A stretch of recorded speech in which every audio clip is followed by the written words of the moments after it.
So I was on my way home, and I accidentally took an early exit, and I wound up on a street that I used to live with not my ex, but my previous ex.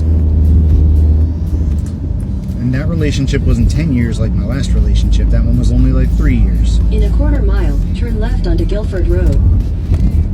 But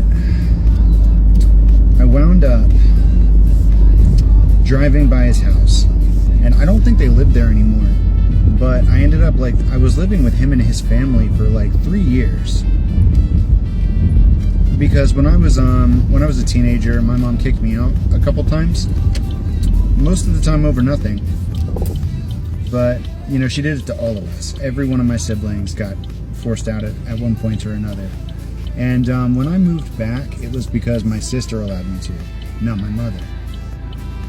My older sister, the one I'm living with now, was really the more mother-like figure growing up. She was the one that got us school supplies. She was the one that signed our permission slips.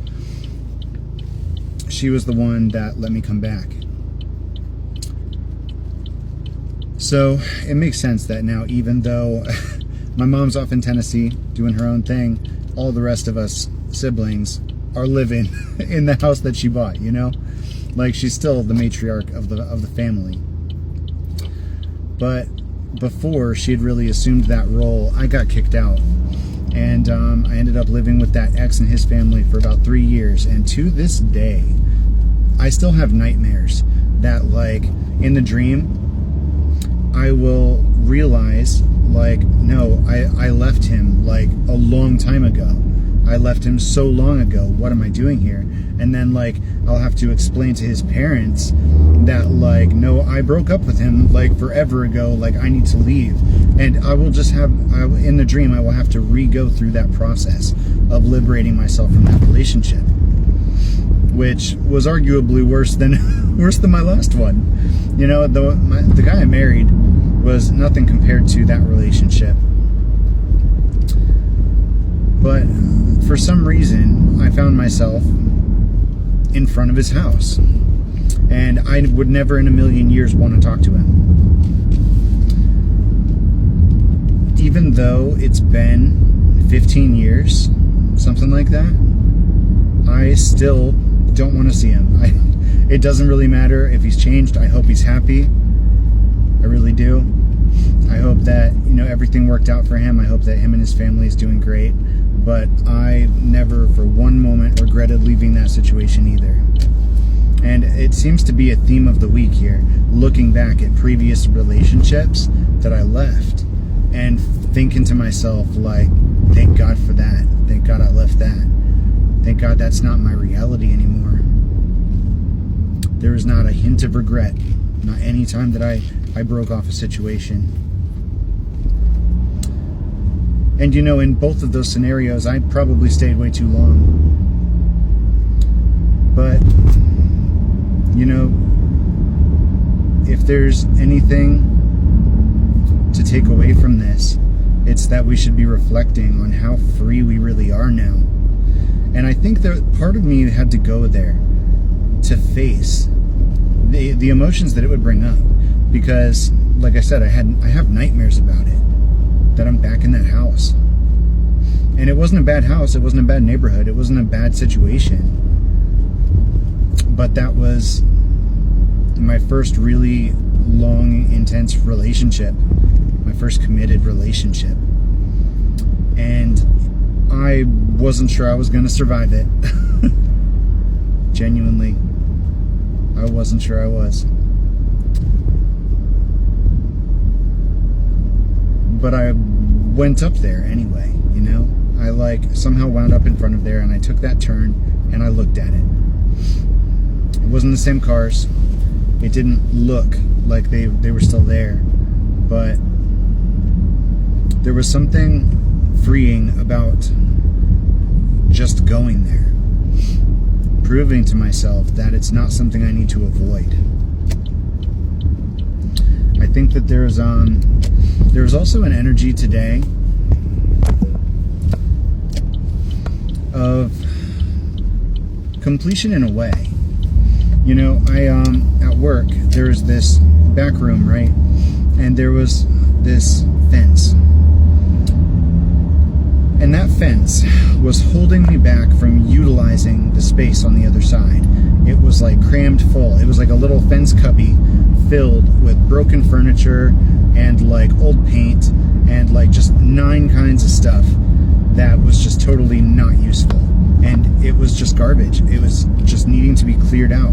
And I had to, we talked about, you know, the faces of the clock, the slices of a pie, compartmentalizing your life so that you are cleaning out one area, then you have enough space to clean out the next, and that clutters up the first area, and then you can clean out the next, and that clutters up the second area.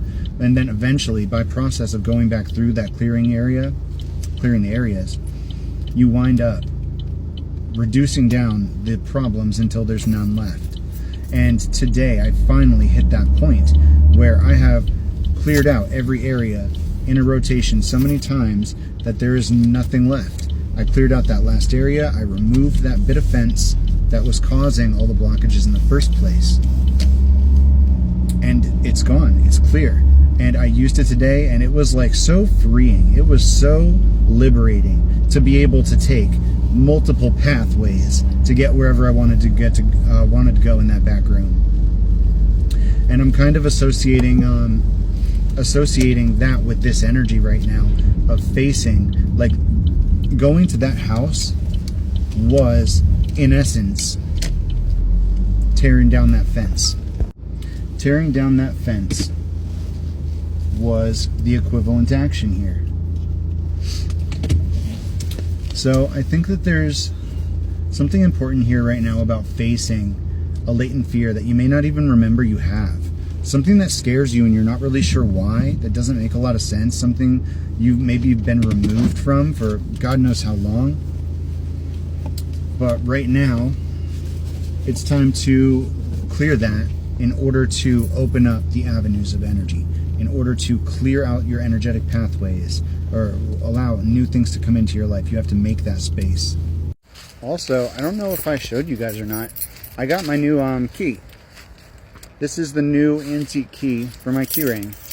It's a little bit bigger than the last one, but this is it.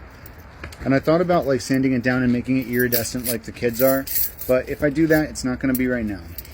I need to finish up that project first. I got the new Kansas spray paint. Oh, that's pretty. We've got a nice little sunset going here. That's gorgeous.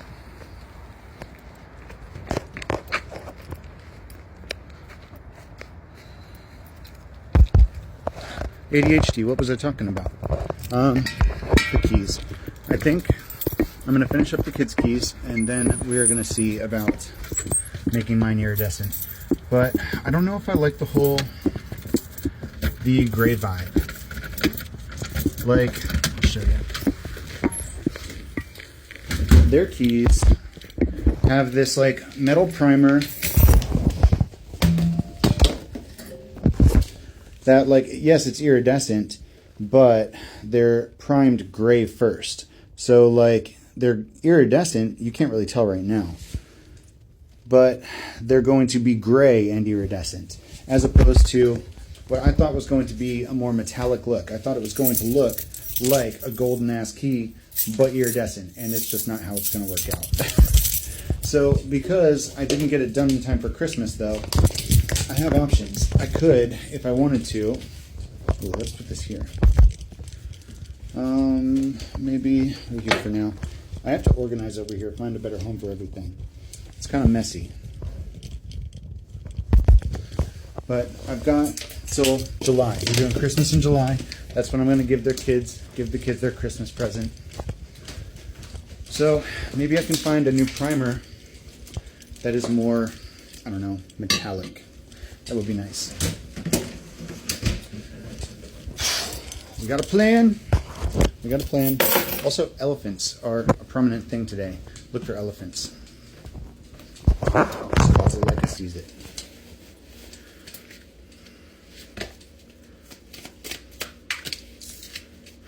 Wow.